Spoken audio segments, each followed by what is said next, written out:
Bacchus by Michelangelo is one of those works of art that keeps its secrets well hidden. It confuses us at first with its lack of expected proportions and its almost demon-like grimaces. But this is my favorite work of art by Michelangelo, and I believe that it's the finest example of his artistic prowess in the realm of sculpture. The sculpture stars the Roman god Bacchus, known to the Greeks as Dionysus, the god of wine, pleasure, and drunkenness.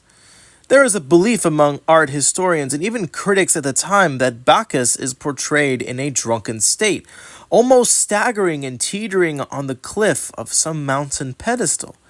If this is true, it would be controversial, given that Bacchus, son of Jupiter, was a powerful god with unchecked power over those who refused to worship him.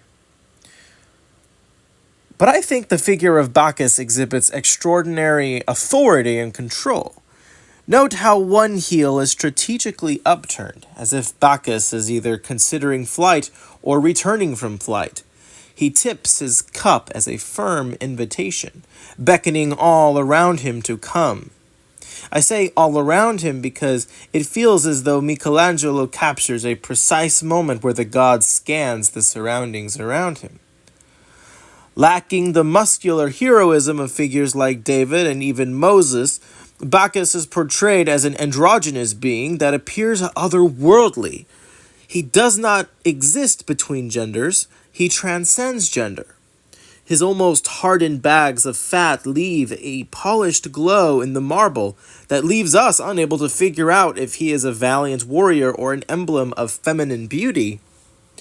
In the famous Greek tragedy The Bacchae by Euripides, Bacchus takes revenge against the city of Thebes by stripping women of their sanity and prompting them to run into the wilderness naked. Known as the Maenads, they succumb to the temptations and pleasures hurled at them by Bacchus in his wrath.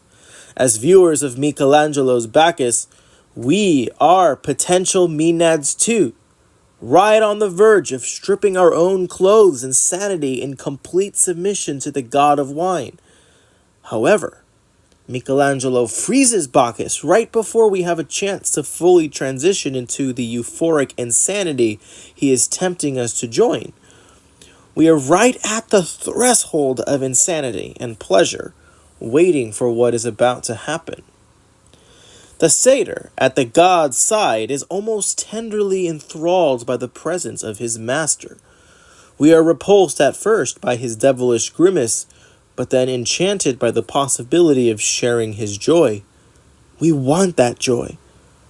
But whether or not we fully want to join in that joy, to sip from that cup, to lose ourselves in drunkenness or distraction, is fully up to us. Even if we do not believe in Bacchus, as the Romans and the Greeks did, we will still have to make that choice.